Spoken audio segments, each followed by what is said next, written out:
Hello students, तो NCERT book का laws of motion का क्वेश्चन नंबर 4.14 हम डिस्कस कर रहे हैं। Figure 4.16 shows the position time graph of particle of mass 4 kilogram.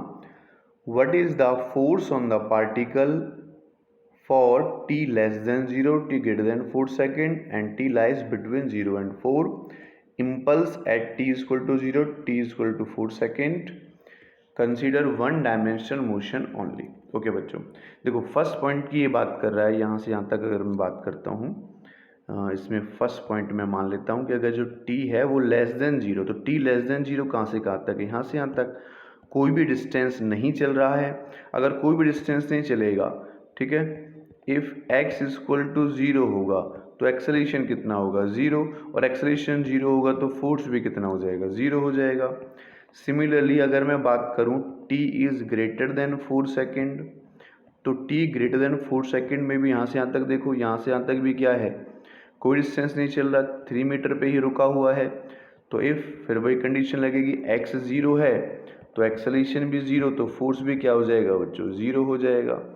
Next third वाला पार्ट, अगर जो टाइम है हमारे पास वो किस किस के बीच में लाई कर रहा है, t 0 और 4 सेकेंड के बीच में लाई कर रहा है। तो 0 और 4 सेकेंड से यहाँ तक मैं देख सकता हूँ बच्चों, ये स्ट्रेट लाइन आ रहा है, यानी वेलोसिटी क्या है, कांस्टेंट है। अगर वेलोसिटी कांस्टेंट है तो एक्सेलरेशन जीरो, फिर से फोर्स क्या हो जाएगा, ज़ीरो हो जाएगा, यानी कोई फोर्स नहीं लगेगा। अब मैं इसका बी पार्ट का डिस्कशन कर लेता हूँ। देखो ये जो वेलोसिटी है यहाँ से यहाँ तक क्या है, कांस्टेंट है।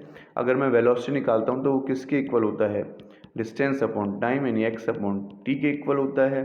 तो x कितना चल लिया इसने यहाँ से यहाँ तक, 3, और टाइम कितना हो गया, 4 सेकेंड। तो ये इसकी वेलोसिटी आ गई 3/4 मीटर पर सेकेंड। अब यहाँ भी वेलोसिटी उतनी ही है और यहाँ पर भी वेलोसिटी उतनी है, क्योंकि कांस्टेंट वेलोसिटी है।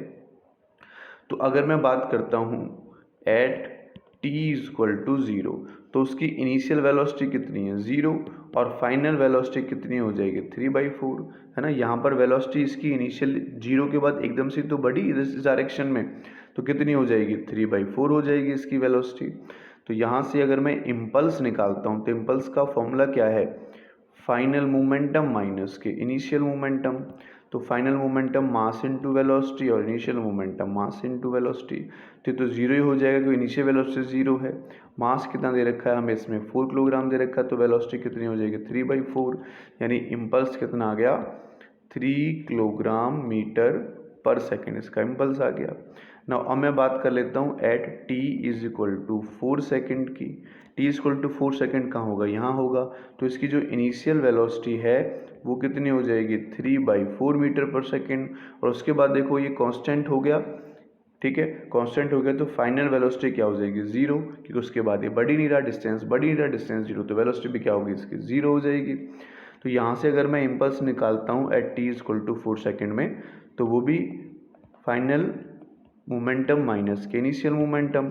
तो फाइनल मोमेंटम कितना हो जाएगा, m इंटू वी, एंड ये m इंटू यू, तो ये तो ज़ीरो ही हो जाएगा।